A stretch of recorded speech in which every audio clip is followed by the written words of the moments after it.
Hello dear students. देखो, हम पढ़ रहे थे जनरल इनऑर्गेनिक केमिस्ट्री जीआईसी। जैसे मैंने कहा था, जितनी जान लगानी है ना, ताकत लगानी है, लगा दो जीआईसी पर। ब्लॉक केमिस्ट्री आपका उतना ही स्ट्रांगली कब्जे में होगा, कंट्रोल में होगा और आपके फेवर में आएगा। ब्लॉक केमिस्ट्री से डरने की जरूरत नहीं होती, बट लॉजिकली चीज़ों को पढ़ें। याद तो खैर करना ही होगा, और याद ना करके मतलब बार बार चीज़ों को पढ़ें, समझने की कोशिश करें, तो मेरे ख्याल से फिर रिएक्शंस बहुत अच्छे से समझ में आती हैं, क्वेश्चन भी सॉल्व हो जाते हैं।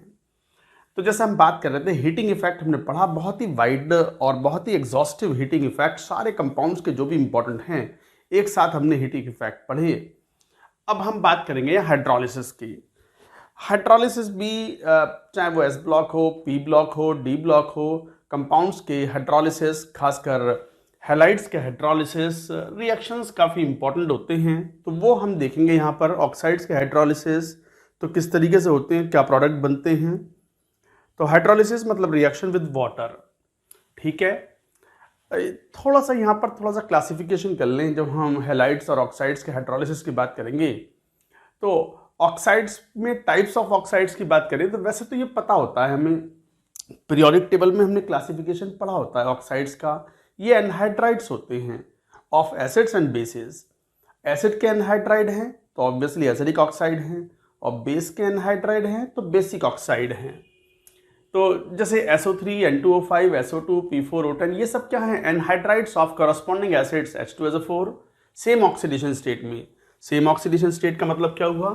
जैसे SO3 में ये +6 में है, ये +5 में है, ये +4 में है, ये +5 में है, तो उनके करस्पॉन्डिंग एसिड भी +6 में है, +5 में है, +4 में है एंड +5 में है। लाइक दैट ऑक्सीडेशन स्टेट तो सेम ही रहेगा करस्पॉन्डिंग ऑक्सी एसिड में।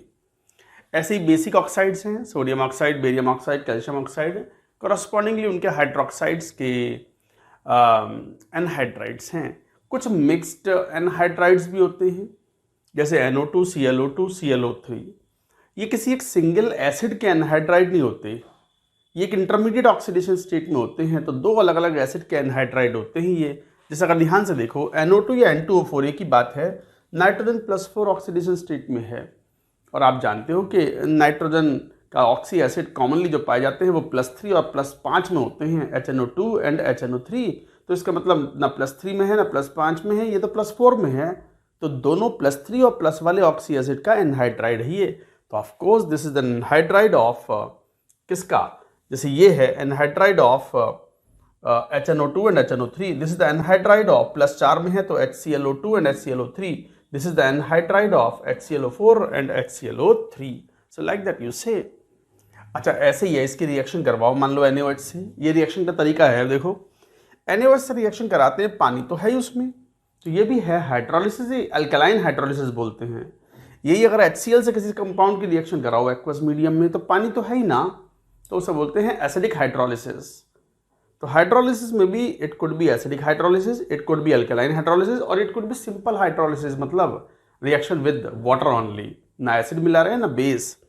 जैसे ये अल्कलाइन हाइड्रोलिसिस करो, इसका ऑब्वियसली एसिडिक ऑक्साइड है, तो NaOH से तो रिएक्शन करेगा और बेस से रिएक्शन करेगा, तो उसके पानी तो है ही, तो कॉरस्पॉन्डिंगली अपने ऑक्सी एसिड में कन्वर्ट होगा।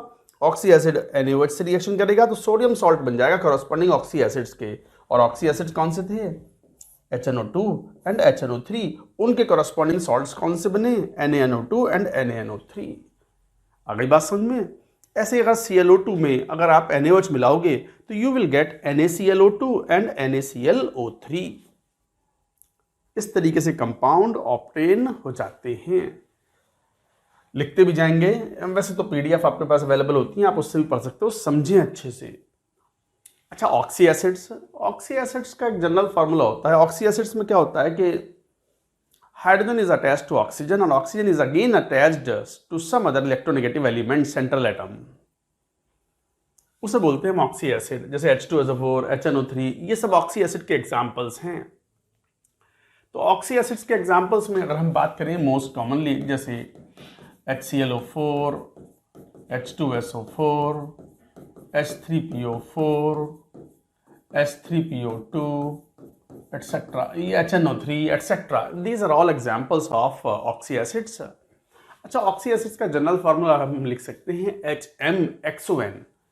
इसमें OHM लिख सकते हो इसको और XON-M हुए। इसका मतलब ये कितने हाइड्रोजन ऑक्सीजन से कनेक्टेड हैं वही उसकी बेसिसिटी को डिफाइन करेगा। ऑक्सी एसिड की बेसिसिटी, जितने एसिडिक हाइड्रोजन प्रेजेंट होंगे वही उसकी बेसिसिटी होगी। जैसे HClO4 में एक एसिडिक हाइड्रोजन है, मतलब H is connected to oxygen, तो इसका मतलब ये मोनोबेसिक एसिड हुआ। H2SO4 एक डाई बेसिक एसिड हुआ। H3PO4 एक ट्राई बेसिक एसिड हुआ। But H3PO2 is H3PO2 is monobasic acid है, बट है ऑक्सी एसिड ही। तो इस तरीके से डिफाइन होते हैं। एक्स सेंट्रल एटम हो गया।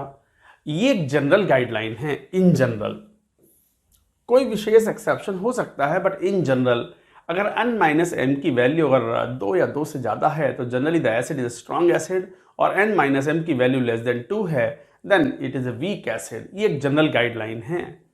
जैसे अगर ध्यान से देखो तो HClO4, HClO3, HClO2, HClO, chlorine के तो लाइन से, क्लोरीन, ब्रोमीन, आयोडीन के ये ऑक्सी एसिड्स लाइन से बनते हैं +1 से लेकर के +7 ऑक्सीडेशन स्टेट्स तक।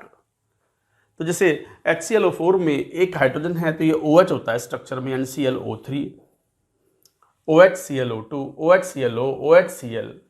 तो यहाँ तो N-M की वैल्यू 0 है, यहाँ N-M की वैल्यू 1 है, यहाँ 2 है, यहाँ 3 है। तो 2 या 3, 2 से ज़्यादा वाले हैं और 2 के बराबर भी हैं तो वो स्ट्रॉन्ग एसिड है। तो ध्यान दो, ये दोनों जो हैं वो स्ट्रॉन्ग एसिड हैं, HClO4 एंड HClO3, जबकि HClO2 and HClO they are weaker acids.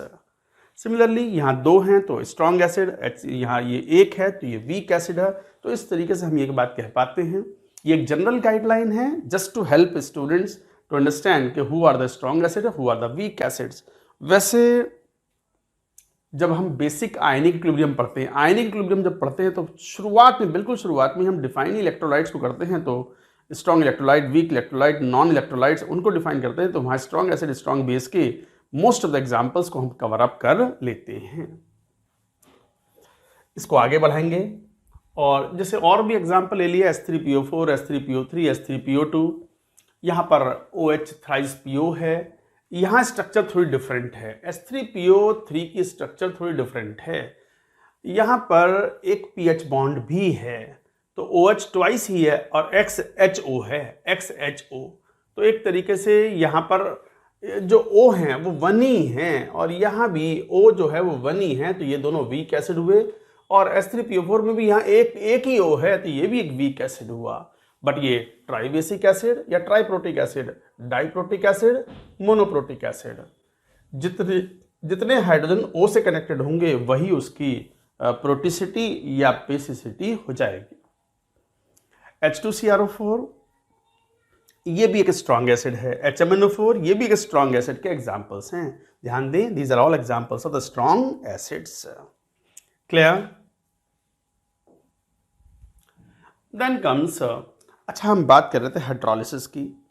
कई बार ऐसा होता है कि किसी ऑक्सी एसिड को हीट करो तो उसका कॉरस्पॉन्डिंग ऑक्साइड मिलता है। कहा ही है हमने, oxides are the anhydrides of oxy acids. But वापस से अगर ऑक्साइड में पानी मिलाओ तो we get oxy acid. Not always, क्योंकि कुछ ऑक्साइड्स ऐसे भी होते हैं जो वाटर में सॉल्युबल ही नहीं होते। They do not react with water, they are not soluble in water, they remain precipitated at the bottom of the container, they are not soluble। But कुछ घुलते भी हैं और एसिड बनाते हैं। तो जैसे H3PO4 है, इसको हीट करो आप तो स्टेप बाय स्टेप ये वाटर लूज करता है और बनाता है जैसे H4P2O7 पायरोफॉस्फोरिक एसिड या डाइफॉस्फोरिक एसिड। और वाटर लूज कराओगे तो मेटाफॉस्फोरिक एसिड बन जाता है। पॉलीमरिक फॉर्म में होता है मेटाफॉस्फोरिक एसिड, मोनोमरिक फॉर्म में नहीं होता। HPO3 का सिंगल मॉलिक्यूल एग्जिस्ट नहीं करता, तो मेटाफॉस्फोरिक एसिड होता है। ऐसे इसके मेटाफॉस्फेट्स होते हैं, वो भी पॉली होते हैं। पॉली मेटाफॉस्फेट्स वाटर की हार्डनेस को रिमूव करने में बड़ा फेमस काम में आते हैं, and that method is called Calgon method. You will learn in equivalent concept. और इसको अगर फर्दर हीट करते हैं beyond 800 degree Celsius, then you get P4O10 oxide, anhydride है वो P4O10। साइक्लिक स्ट्रक्चर होती है इसकी। अब यही P4O10 है, इसमें पानी मिला दो, थोड़ा सा पानी मिलाओगे मोलर क्वांटिटीज में तो पहले बनेगा मेटाफॉस्फोरिक एसिड, और पानी मिलाओगे तो pyrophosphoric acid, and finally the end product obtained is phosphoric acid और ऑर्थोफॉस्फोरिक एसिड। इसका नाम होता है फॉस्फोरिक एसिड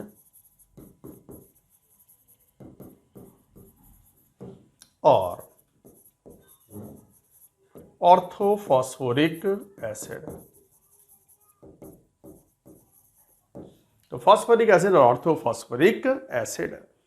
ऐसे ही most metal oxides are water insoluble. Most of the oxides are insoluble except the alkali metals. Alkali metals के oxides पानी में सॉल्युबल आते हैं एंड सम मोर ऑक्साइड्स जैसे सोडियम, पोटेशियम, रुबिडियम, सीजियम के oxides, barium oxide, strontium oxide, calcium oxide partially soluble, मतलब ठीक ठाक घुल जाता है बट उससे ज़्यादा मात्रा में नहीं घुलता।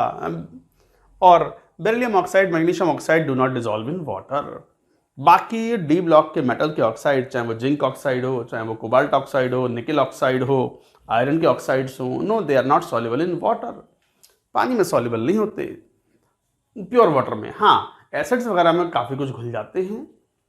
तो metals in metal oxide if present in the very high oxidation state are also soluble in water. ये भी एक जनरल पॉइंट है, अच्छा इंपॉर्टेंट पॉइंट भी है।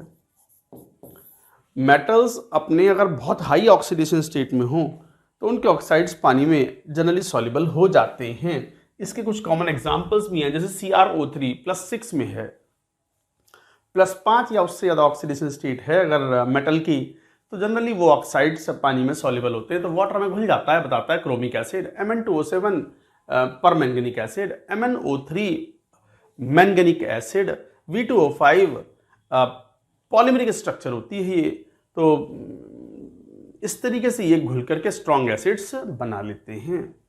सॉल्युबल इन वाटर भी हैं। ऐसे ही जैसे Cr2O3, Al2O3, COO, NiO, BeO, MgO, SnO2, ये सब लाइन से हैं, पानी से रिएक्शन नहीं करते। No reaction with water, they do not react with water to form the corresponding oxy acids. क्यों? क्रोमियम +3 ऑक्सीडेशन स्टेट में है। तो गाइडलाइन क्या थी? ये सिर्फ गाइडलाइन है, एक्सेप्शंस कुड बी देयर। कोई इतने सारे एसिड होते हैं, पूरी पीरियोडिक टेबल में से कोई निकाल के ले आए, कोई एक्सेप्शन ढूंढ के, तो भाई हो सकता है, बट हम तो यहाँ जेई की रिक्वायरमेंट के लिए एक जनरल पॉइंट पढ़ रहे हैं जिससे हमारी अंडरस्टैंडिंग बढ़िया हो। तो हमने ये देखा कि जिन मेटल्स के ऑक्साइड्स में जिन मेटल्स का ऑक्सीडेशन स्टेट 5 या उससे ज़्यादा है in their corresponding metal oxide, generally they are found to be soluble in water. यही बात तो हमने यहाँ बोली थी। तो ये बड़े यूजफुल पॉइंट हैं। एक्चुअली ये लेस टॉक्ड अबाउट पॉइंट हैं। किसी भी चैप्टर में आप जाओगे तो वहाँ ये बात की नहीं जाएगी कौन से ऑक्साइड सॉल्युबल हैं, कौन से नहीं हैं। +5 ऑक्सीडेशन स्टेट से ज़्यादा ऑक्सीडेशन स्टेट है अगर ऑक्साइड्स में, तो generally they are found to be soluble. ये यहीं सीखने को मिल रहा है, तो सीखें, नोट करें, अच्छे से पढ़ें। यूँ माने ब्लॉक केमिस्ट्री की जो जान है, एनर्जी है, जो एसेंस है, वो इन्हीं में है, GIC में, general inorganic chemistry. Thereafter बच्चों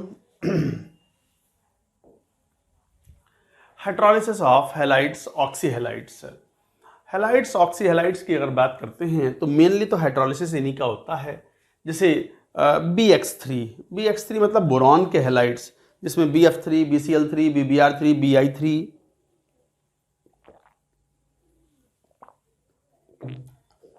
वैसे तो हम केमिकल बॉन्डिंग के एंड में भी हाइड्रोलिसिस बताते हैं, बट वहाँ लिमिटेड केसेस बताते हैं, मैकेनिज्म पॉइंट ऑफ व्यू से कुछ बात करते हैं। यहाँ हम कवरेज ले रहे हैं कि मोस्ट ऑफ द जो हैलाइड्स हैं, खासकर मेटल के हैलाइड्स भी हो सकते हैं, मेटलॉइड के हैलाइड्स भी हो सकते हैं, नॉन मेटल के हैलाइड्स भी हो सकते हैं, उनका हाइड्रोलिसिस कैसे होगा, that we are talking about.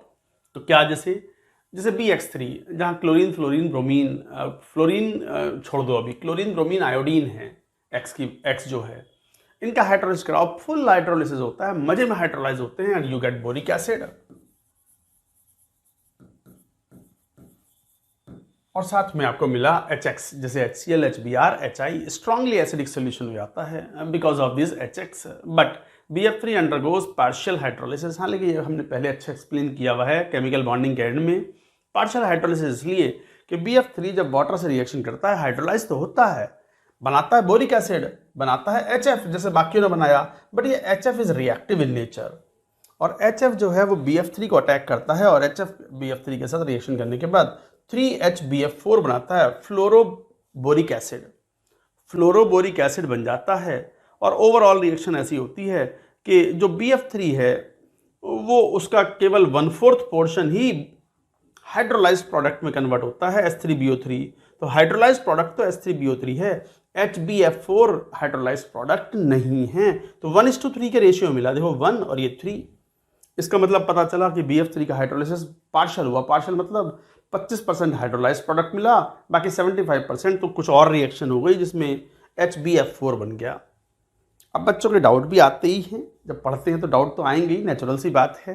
तो कई बार पूछते हैं कि सर HBF4 बना है, ऐसे ही चाहते तो यहाँ भी HCl बनता तो BCl3 से रिएक्शन करके HbCl4 बना लेता। नहीं, HbCl4 does not exist. Chlorine का साइज काफ़ी लार्ज है, 4 क्लोरीन आयन छोटा बोरोन एटम होता है, उसके अराउंड स्टेरिक हिंड्रेंस क्रिएट करते हैं and can not be accommodated. Chlorine का साइज फ्लोरीन से अच्छा खासा लार्ज है। 4 chlorine can not be accommodated around 1 boron, small sized boron atom, and will cause the steric hindrance, and that's why the compound is unstable, does not exist, exist ही नहीं करता, बनता ही नहीं, तो फिर पॉसिबिलिटी नहीं है, इसलिए कंप्लीट हाइड्रोलिसिस होता है। यहाँ कंप्लीट हाइड्रोलिसिस नहीं है।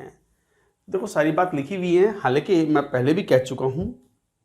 किसी बच्चे को लगता है ये वाला सुकून से पढ़ूंगा, ये तो थोड़ा सा आराम से मतलब चबा चबा के खाऊंगा, जैसे भोजन को चबा चबा के खाओ तो डाइजेशन बढ़िया होता है। कहते हैं 32 बार भोजन को चबाना चाहिए, कौन गिनेगा 32 बार, बट फिर भी इतना तो चबाओ कम से कम कि वो बिल्कुल बिल्कुल लिक्विड हो जाए मुंह में जा करके। ऐसे नहीं कि खाया और सटक लिया, ना सटकना नहीं है, खा के चबा करके अच्छे से उसको। तो ये भी अगर चबा चबा करके ये सब कुछ पढ़ना है तो जो नॉर्मल लेक्चर्स हैं आपके नॉर्मल लेन के, वहाँ पर GIC जाकर के पढ़ो, नोट्स बनाओ तो कर सकते हो। मतलब पर्पस जो फास्ट लेन का है वो यही तो है कि जो चैप्टर में आप कंफर्टेबल हैं या जहाँ लगता है कि you are able to match the pace with the teacher, do it with fast lane. और जहाँ लगता है कि ये चैप्टर मैंने पहले कभी नहीं पढ़ा और मान लो अगर आप ड्रॉप कर रहे हैं तो और उसमें ये देख रहे हैं कि यार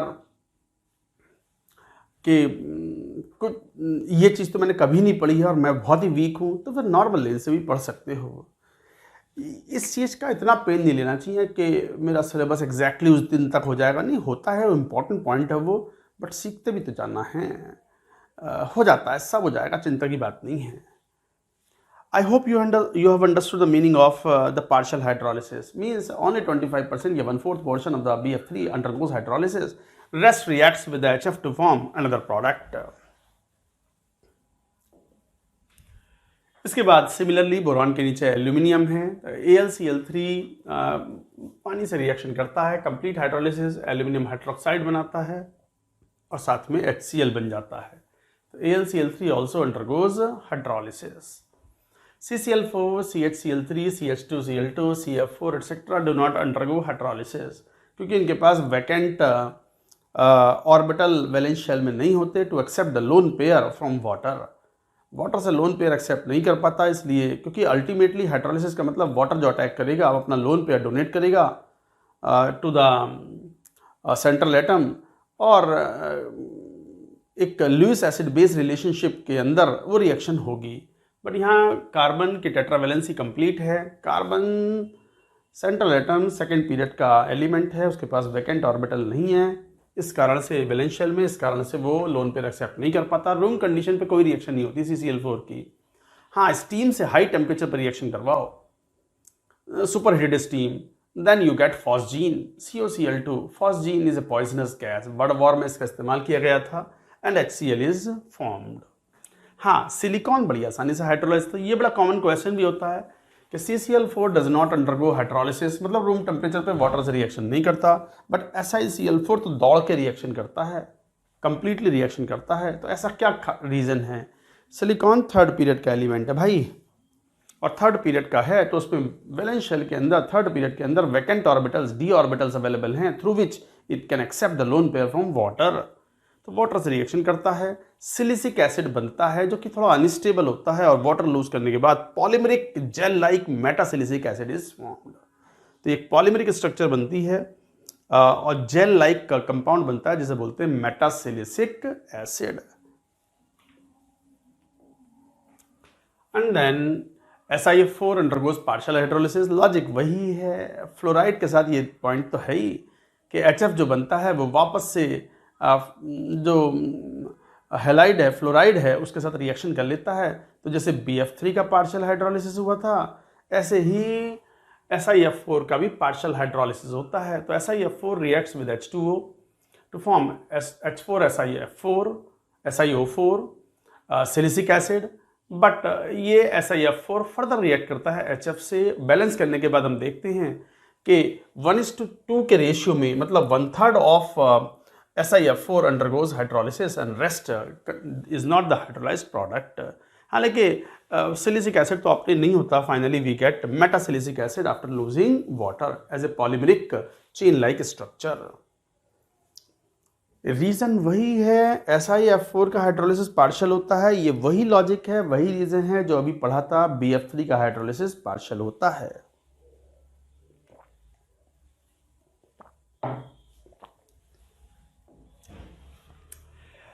देन कम्स टिन। अब हम बात कर रहे हैं कार्बन फैमिली की, तो टिन और लेड की भी बात करें तो SnCl4 अंडरगोज हाइड्रोलिसिस, मेटास्टेनिक एसिड बनाता है। SnCl2 का हाइड्रोलिसिस थोड़ा सा रिवर्सिबल रिएक्शन होती है, क्लाउडी सॉल्यूशन बनता है, PPT बनता है SnOHCl, तो पार्शियल हाइड्रोलिसिस है ये, अंडरगोज पार्शियल हाइड्रोलिसिस।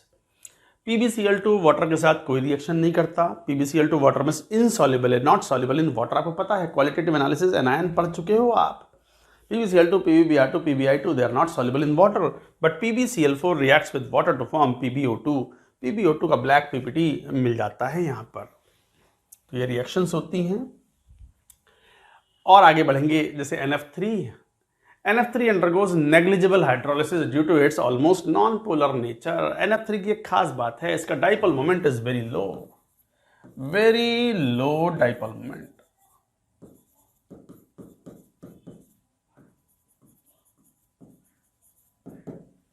बहुत छोटा लो डाइपोल मोमेंट होता है इसका। 3 NF बॉन्ड्स जो हैं वो F की इलेक्ट्रोनेगेटिविटी नीचे है, तो नेट डाइपोल मोमेंट तीनों बॉन्ड्स का नीचे आता है और लोन पेयर का डाइपोल मोमेंट ऊपर की तरफ चलता है, तो दोनों कैंसिलिंग इफेक्ट होता है। So net dipole moment is almost very low and it is almost non polar. तो ये इसका हाइड्रोलिसिस प्रॉपरली नहीं हो पाता। But NCl3, NBr3, Ni3 in they undergo hydrolysis. हालांकि थोड़ा एक्सप्लोजिव नेचर के होते हैं NCl3, NBr3। You will study in nitrogen oxygen family जब आप पढ़ेंगे। वाटर से रिएक्शन करते हैं तो ammonia product is obtained and HOX, HOCl, HOBr इस टाइप के कंपाउंड्स बन जाते हैं। ऐसे PCl3 undergoes hydrolysis to form H3PO3 in the same oxidation state. PbR3 and PI3 show similar hydrolysis. ये हो गया। हालांकि H3PO3 को थोड़ा हीट कर दो तो आपको पता है इट अंडरगोज डिस्प्रपोर्शनेशन, बता चुके हैं इस बात को। और डिस्प्रपोर्शनेशन होगा तो बनाएगा H3PO4 plus phosphine gas. Similarly PCl5 undergoes hydrolysis in the same oxidation state, +5 में है, तो यहाँ हाइड्रोलाइज्ड प्रोडक्ट भी +5 में ऑब्टेन होगा। ASCl3 का भी हाइड्रोलिसिस होता है, तो आर्सेनिक क्लोराइड जो है आर्सेनियस एसिड बनाता है H3ASO3, similar product. But very important, ये बहुत ज़्यादा इंपॉर्टेंट पॉइंट है कि SbCl3 और BiCl3 का बिहेवियर थोड़ा अलग होता है। ये पानी से रिएक्शन करते हैं तो कंप्लीट हाइड्रोलिसिस शो नहीं करते। ऑक्सीकटायन बनता है SbOCl एंड BiOCl। ये वाइट PPT बन जाते हैं दोनों के, SbOCl and BiOCl। Complete hydrolysis नहीं हो पाया, क्लोराइड आयन अभी भी रह गए, तो ऑक्सीकटायंस आर फॉर्म्ड, ऑक्सी सॉल्ट्स कहलाते हैं ये। तो पार्शियल हाइड्रोलिसिस हुआ। इसके बाद नाइट्रोजन फैमिली हो गई। पीरियोडिक टेबल में और आगे बढ़ते हैं। ऑक्सीजन फैमिली, ऑक्सीजन मतलब नीचे आओ सल्फर। तो सल्फर है कंपाउंड्स में, सल्फर +1 +2 ऑक्सीडेशन स्टेट के जो हैलाइड्स होते हैं थोड़े अनस्टेबल होते हैं और हाइड्रोलिसिस में वो डिस्प्रपोर्शनेट हो जाते हैं। They undergo disproportionation during hydrolysis. जैसे H2Cl2, SF2, HCl2 ये हाइड्रोलाइज हो जाते हैं। और जैसे H2Cl2 है वाटर से रिएक्शन करेगा तो सल्फर का yellow white PPT plus SO2 gas में be liberated and similar product is obtained when SF2 and HCl2 undergo hydrolysis. सारे हाइड्रोलिसिस एक जगह बता रहे हैं। ये बच्चों को एक अपॉर्चुनिटी है कि हम ब्लॉक केमिस्ट्री का मेजर कंपोनेंट यहीं पे कवर अप कर लें जो मेजर रिएक्शंस हैं। तो SF2HCl2 वाटर से रिएक्शन करते हैं, सल्फर का येलो व्हाइट पीपीटी, वही HFHCl इज ऑब्टेन। SF4 का हाइड्रोलिसिस होता है तो you get the product SO2 plus HF। तो ये +1 और +2 वाले जो हैं, इनके सल्फर के अगर हैलाइड्स हैं तो they undergo disproportionation during hydrolysis. SF6 hydrolysis होता ही नहीं इसका। SF6 एक इनर्ट कंपाउंड है। SF6 में सल्फर के अराउंड 6 फ्लोरीन इतना ज़्यादा घेर के रखते हैं सल्फर को कि वाटर अटैक ही नहीं कर पाता सल्फर पे। इस कारण से SF6 inert compound, room condition पे गैस है, SF6 इनर्ट कंपाउंड है और हाइड्रोलाइज नहीं होता। हाँ, SeF6 हाइड्रोलाइज हो जाता है। SeF6 में Fe का साइज थोड़ा बड़ा हो गया तो 6 फ्लोरीन घेर के तो रखते हैं, बट फिर भी सेलेनियम का साइज बड़ा है तो जगह मिल जाती है वाटर को अटैक करने के लिए, तो वाटर अटैक करता है, SeOH6 बनता है। SeOH6 में 6 OH थोड़े लार्जर साइज के हो जाते हैं तो वो अनस्टेबल होता है, तो वाटर लूज करने के बाद H2SeF4 बनाता है सेलेनिक एसिड। जैसे सल्फ्यूरिक एसिड है ऐसे ही सेलेनिक एसिड बिल्कुल सिमिलर बिहेवियर शो करता है TeF6, बट टेल्यूरियम का साइज काफ़ी बड़ा है। टेल्यूरियम का साइज बड़ा होने के कारण ये 6 OH को एकोमोडेट कर पाता है, TOH6 बनाता है, या जिसे हम H6TO6 बोलते हैं, जिसके स्ट्रक्चर में ये है कि 6 OH स्टेबल हैं अराउंड टेल्यूरियम। 6 OH स्टेबल नहीं थे अराउंड सेलेनियम, क्योंकि सेलेनियम का साइज छोटा है, टेल्यूरियम का साइज बड़ा है, तो इट कैन एकोमोडेट 6 OH। ऐसे ही याद रखना है जैसे सिखा रहे हैं। समझ में आ गई बात? तो T being large in size and can accommodate 6 OH minus around it, selenium cannot afford। आई बात समझ में? तो ये याद रखना है स्ट्रक्चर वाइज के TOH6 की स्ट्रक्चर क्या है, that you should understand. Hydrolysis काफ़ी वास्ट होता है, और जैसे हेलोजेंस की बात करिए तो BrF3 undergoes hydrolysis to HBrO2, BrCl3 undergoes hydrolysis to HBr corresponding. Inter compounds hydrolysis में smaller halogen form hydra acid and larger halogen form oxy acid. Fluorine के तो वैसे भी ऑक्सी एसिड स्टेबल नहीं होते, नहीं बनते हैं, बनाता ही नहीं है, तो इसलिए छोटा हेलोजन हाइड्रा एसिड बनाएगा, बड़ा हेलोजन ऑक्सी एसिड बनाएगा। दिखाई भी पड़ रहा है, बड़ा हेलोजन कौन? ब्रोमीन ऑक्सी एसिड बनाया, छोटा हेलोजन कौन? फ्लोरीन हाइड्रा एसिड बनाया। एंड कॉरस्पॉन्डिंगली जैसे ClF5 है, it reacts with HClO3 chloric acid plus HF। IF7 है, HiO4 बनता है जो कि वाटर एब्जॉर्ब करने के बाद H5IO6 बना लेता है, जिसकी स्ट्रक्चर ऐसी होती है। Iodine can afford the coordination number 6 because of the large size. 7 ये भी नहीं, 6 को अफोर्ड कर लेता है OH के साथ। 7 अफोर्ड कर सकता है आयोडीन इन IF7। IF7 में 7 अफोर्ड कर सकता है, वरना लार्जर साइज के चलते it can absorb 2H2O and form the compound like this having the structure like this. ये स्ट्रक्चर इंपॉर्टेंट होती है।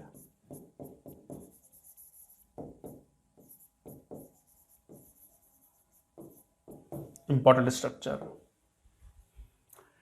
और थोड़ा सा सॉल्ट्स लें, हैलाइड सॉल्ट्स भी लें। जैसे NOCl का हाइड्रोलिसिस कराओ तो HNO2 प्लस HCl, SOCl2 है +4 में है तो H2SO3 बनता है, जो थोड़ा सा डिकम्पोज होकर के SO2 गैस दे देता है। SO2Cl2 का हाइड्रोलिसिस कराओगे थायोनिल क्लोराइड के बाद सल्फ्यूरिल क्लोराइड तो you will gate H2SO4 plus HCl। POCl3 का H3PO4, IOCl3 का HiO3। बिल्कुल कुछ नहीं है, जो हेलोजेंस हैं CrO2Cl2 पानी में घोलोगे तो क्रोमिक एसिड बनेगा। ये बड़ी आसानी से हाइड्रोलाइज हो जाते हैं। जिनॉन के 3 फ्लोराइड्स फेमस होते हैं, XeF2, XeF4, XeF6। इनके हाइड्रोलिसिस ही मेन है जिनॉन के कंपाउंड्स में, नोबल गैसेस में। हालांकि उनके हाइड्रोलिसिस की समरी हम यहाँ लिख रहे हैं। XeF2 हाइड्रोलाइज होता है तो बनाता है जिनॉन, लिबरेट करता है। XeF4 हाइड्रोलाइज होता है तो यहाँ पर एक तरीके से डिस्प्रोपोर्शनेशन रिएक्शन होती है, जिनॉन बनता है और XeO3 बनता है। XeO3 सॉलिड है, explosive solid. And XeF6 hydrolyse होता है तो रेडॉक्स रिएक्शन नहीं होती, बनाता है XeO3 प्लस HF। तो ये तीनों रिएक्शन भी बड़ी इंपॉर्टेंट होती हैं। ये थे hydrolysis of salts, particularly halides of important elements. Note करेंगे बच्चों पूरी बात। नेक्स्ट पॉइंट और ज़्यादा इम्पॉर्टेंट, ऑर्गेनिक केमिस्ट्री में भी इसका बहुत ज़्यादा यूज़ आता है कि कॉन्सेप्ट क्या है। देखो कॉन्सेप्ट ये है कि जो बेसिस OH माइनस से ज़्यादा स्ट्रॉन्ग बेसिस होते हैं दे कैन फैच, खींच लेते हैं H plus from water, ROH, phenol, carboxylic acid से, जो भी एसिडिक हाइड्रोजन होते हैं उन्हें खींचने की ताकत होती है इनके अंदर। तो अब ये पता तो होना ही चाहिए कि कौन से बेसिस ऐसे हैं which are stronger than OH minus, ये एसिड बेस रिएक्शन का पार्ट है। तो जैसे OH माइनस से स्ट्रॉन्गर बेसिस की बात करें तो सबसे पहला नाम आता है H माइनस का। H minus is a very strong base. Boride ion B3 minus, ये भी बहुत स्ट्रॉन्ग बेस है। सभी carbon ions CH3 minus, C2H5 minus, methyl carbon ion, ethyl carbon ion, ये सब कार्बाइड्स, 3 तरह के मेन कार्बाइड्स होते हैं। मिथेनाइड, मिथेनाइड वो होते हैं जो वाटर में डिजोल्व करने पर मीथेन गैस दें। सेस्क्विकार्बाइड और एलाइलाइड, C3 माइनस एनायन होता है जो वाटर में डिजोल्व करने पर प्रोपाइन गैस दें। और C2 माइनस एसिटिलाइड्स, नाम से मालूम पड़ रहा है वो जो वाटर में डिजोल्व करने पर हाइड्रोजन को फैच करे और C2H2 बनाए, मतलब एसिटिलीन बनाए। एसिटिलीन से आया एसिटिलाइड। एलाइलाइड, एलाइल ग्रुप प्रेजेंट होता है उसमें। और मिथेनाइड मतलब C4 माइनस जो मीथेन से बनता है। ऐसे ही और भी examples which are stronger base than OH minus are nitride, imide, amide, phosphide, arsenide, antimonide, bismuthide. Bismuthide anion के फॉर्म में एग्जिस्ट करते हैं ये। ऐसे ही और ज़्यादा, जैसे oxide, peroxide, super oxide, ozonide. So these are the very common examples which are stronger base than OH minus। तो ये H plus फैच करेंगे, चाहे वो वाटर हो, चाहे वो अल्कोहल हो, या कार्बोक्सिलिक एसिड्स हो। जैसे इनके रिएक्शंस के एग्जाम्पल भी देखिए, आप इसकी इंपॉर्टेंस आप समझ जाओगे अभी। देखो वैरायटी ऑफ रिएक्शंस देखो, see the wide variety of the reactions. Sodium hydride CH2AlH3, इन सब में H माइनस है, ये पानी में से H प्लस खींचेगा तो क्या बनाएगा? Hydrogen gas. तो कोई भी अगर आयनिक हाइड्राइड है, आयनिक हाइड्राइड जहां पर H माइनस के फॉर्म में एग्जिस्ट करता हो, -1 ऑक्सीडेशन स्टेट में हो, तो it has a strong tendency to fetch और to take H plus from water and it forms H2। तो H minus and H plus reacted to form H2। बाद साथ में हाइड्रोक्साइड भी मिल जाएगा। और एग्जाम्पल जैसे LiAlH4 सब जानते हैं। Lithium aluminium hydride is a powerful reducing agent. H minus की प्रेजेंस में, H माइनस की वजह से, तो वाटर से ये H2 H प्लस फैच करेगा और H2 बनाएगा, बाकी हाइड्रोक्साइड बन जाएंगे। ऐसे D2O के साथ रिएक्शन करेगा, D2O के साथ रिएक्शन करेगा तो H प्लस फैच करेगा तो HD बनेगा। H माइनस तो यहाँ से और H प्लस यहाँ से, H प्लस मतलब D प्लस, तो HD बना, plus LiOD plus AlOD thrice। So like that the product will be formed। ऐसी जैसे एक और इंपॉर्टेंट बात देखो, CH4 वाटर से रिएक्शन नहीं करता। Methane does not react with water. क्यों? क्योंकि कार्बन की इलेक्ट्रोनेगेटिविटी 2.5 है, ज़्यादा है हाइड्रोजन से, 2.1 है। तो हाइड्रोजन पर एक पार्शियल पॉजिटिव चार्ज है।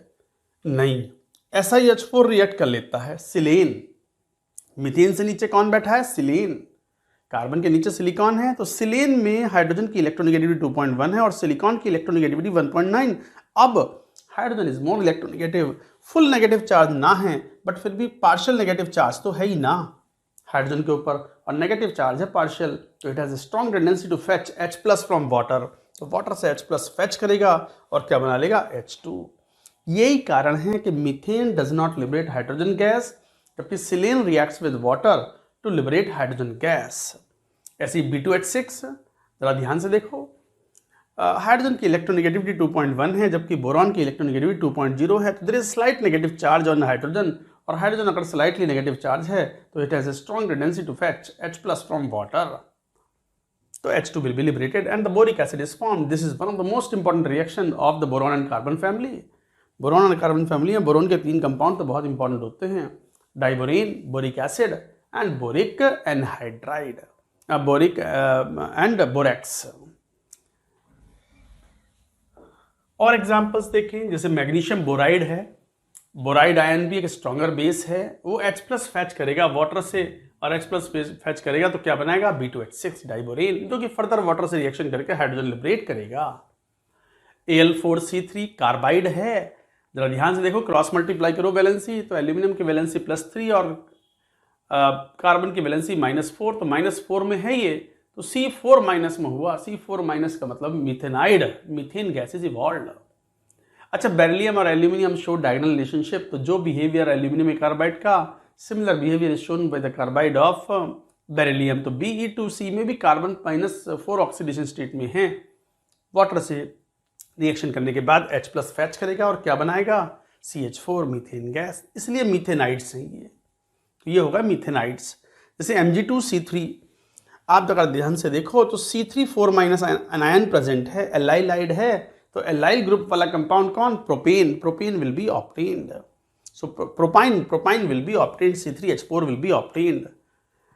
Similarly sodium carbide, calcium carbide, अगर इन्हें ध्यान से देखें तो C2 है, carbide ion H plus fetch करेंगे तो एसिटिलीन बनेगा C2H2, जिसे हम इथाइन भी बोलते हैं। तो इस तरीके से ये रिएक्शंस होती हैं। और एग्जाम्पल जैसे मैग्नीशियम सिलिसाइड है, सिलिसाइड आयन भी स्ट्रॉन्गर बेस है, तो पानी से H प्लस फैच करेगा तो सिलेन बनाएगा SiH4, which also reacts with water and forms hydrogen gas. Magnesium nitride है, नाइट्राइड रिएक्शन करेगा तो अमोनिया बनाएगा, ये तो हम पहले ही पढ़ चुके हैं। शुरुआत में भी हमने ये सब पॉइंट्स पढ़े थे कि metal nitrides on hydrolysis produce ammonia. अब लॉजिक समझ में आ गया, क्योंकि nitride ion is a stronger base than OH-, so it will fetch H plus from water and will form ammonia gas। ऐसी phosphide ion, arsenide ion, stibnide ion, ये सब जितने भी हैं वाटर से H प्लस फैच करेंगे, बनाएंगे phosphine, arsine, स्टिबीन। ऐसी सोडामाइड है, वाटर से रिएक्शन करेगा, अमोनिया गैस लिबरेट करेगा। इमाइड है, वाटर से रिएक्शन करेगा, अमोनिया गैस लिबरेट करेगा। These are the important point. जैसे ऑक्साइड है, सोडियम ऑक्साइड वाटर से रिएक्शन करेगा, NaOH बनाएगा। ऑक्साइड आयन H2O से H प्लस फैच करेगा, OH- प्लस OH- बनाएगा। तो एक तरीके से ये एसिड हो गया और ये बेस हो गया। एसिड बेस रिएक्शन है ये भी सब, ये सभी रिएक्शन एसिड बेस रिएक्शंस हैं। Peroxide also will fetch H plus और बनाएगा H2O2। हाँ, लेकिन थोड़ा वार्म कर दो H2O2 को तो डिकम्पोज हो जाता है। वार्मिंग मतलब हीट करना। हॉट वाटर ले लो या फिर उसको वार्म कर लो तो you will get H2O plus O2 plus NaOH। Super oxide है, it will give H2O2 plus O2 ठंडे में, बट अगर उसको वार्म कर दिया जाए या गर्म पानी से रिएक्शन करवाई जाए then you will get H2O plus O2, because H2O2 is unstable compound. Hydrogen peroxide थोड़ा अनस्टेबल होता है, हीट करने पर, वार्म करने पर डिकम्पोज हो जाता है to give H2O and oxygen gas. Ozonide भी वाटर से रिएक्शन करता है और बनाता है H2O2 प्लस O2। उसको और हीट करोगे तो H2O2 further decomposes to give H2O and O2। वो मैंने बताया भी है, फर्स्ट ऑर्डर काइनेटिक डिकम्पोजिशन होता है, केमिकल काइनेटिक्स में भी ये एक इंपॉर्टेंट रिएक्शन के रूप में सर्व करता है। एंड बस बच्चों, लास्ट पॉइंट, ये एक एडिशनल पॉइंट और है। कुछ मेटल ऑक्साइड इतने हीट होते हैं, इतने स्टेबल होते हैं, रिएक्शन ना करना चाहते, मतलब एक्सट्रीमली स्टेबल ऑक्साइड हैं, जिसमें Al2O3, मैग्नीशियम ऑक्साइड, जब तो पता भी है Al2O3, MgO, they are very commonly used as a refractory material. Refractory का मतलब इनके मेल्टिंग पॉइंट इतने ज़्यादा हैं कि फर्नेस के अंदर इनर लाइन बनाने के लिए अस्तर लगाते हैं ना अंदर, ताकि फर्नेस बर्न ना हो, वो बनाए जाते हैं एल्यूमिनियम ऑक्साइड और magnesium oxide. Magnesium oxide is commonly used in the blast furnace for making the inner lining of the blast furnace. ये बात हमने मेटलर्जी में बताई भी थी। Al2O3 का भी इस्तेमाल होता है और B2O3 भी एक बहुत ही स्टेबल ऑक्साइड है। ये आसानी से क्लोरीन जबकि एक पावरफुल ऑक्सीडाइजिंग एजेंट है, बट क्लोरीन में भी इतनी ताकत नहीं है कि बस क्लोरीन से रिएक्शन कराओ और वे क्लोराइड बना लें, ना बनाना चाहते। कार्बन का इस्तेमाल करना पड़ता है, कोक मिलाना पड़ता है, हाई टेम्परेचर पर हीट करना पड़ता है, तो कोक हेल्प्स ताकि वो CO के रूप में गैस लिबरेट करा दे और डेल्टा G पूरे प्रोसेस का ज़्यादा नेगेटिव हो जाए and reaction become more spontaneous to give the greater yield in the forward direction। और तब जाकर के magnesium chloride AlCl3 and BCl3 is formed। तो एक सिमिलर टाइप की रिएक्शन है। ये थोड़ा सा ध्यान रखने वाली बात है कि हाईली स्टेबल ऑक्साइड्स जो होते हैं वो क्लोराइड्स आसानी से नहीं बनाते, कोक मिला करके स्ट्रांगली हीट करते हैं तो they convert into the corresponding metal halides and carbon monoxide gas. ये मेजर 11 पॉइंट्स लिखे हैं। पॉइंट्स का नंबर इंपॉर्टेंट नहीं है, बट जो पॉइंट जो हमने इसमें लॉजिक यूज़ किए हैं, जो रिएक्शंस का कलेक्शन यूज़ किया है, खासकर heating effect of collectively so many variety of the compounds, hydrolysis of so many variety of halides and oxides and oxy halides, साथ ही साथ और भी जनरल जो पॉइंट्स हैं। आखिरी वाला जो 10वां पॉइंट था कि stronger base than OH minus fetch H+ from the acidic hydrogen containing compounds, कितना इंपॉर्टेंट पॉइंट था। I hope you understand the importance of this GIC। भले ये चैप्टर NCERT में अलग से मेंशन नहीं है, ये तो बनाया हुआ है, फैब्रिकेटेड चैप्टर है, इंपॉर्टेंट चीज़ें निकाली हैं। ब्लॉक केमिस्ट्री में becomes easier after studying this. तो बच्चों ये था, this was all about the GIC general inorganic chemistry. पढ़ते रहें, सीखते रहें, खुश रहें।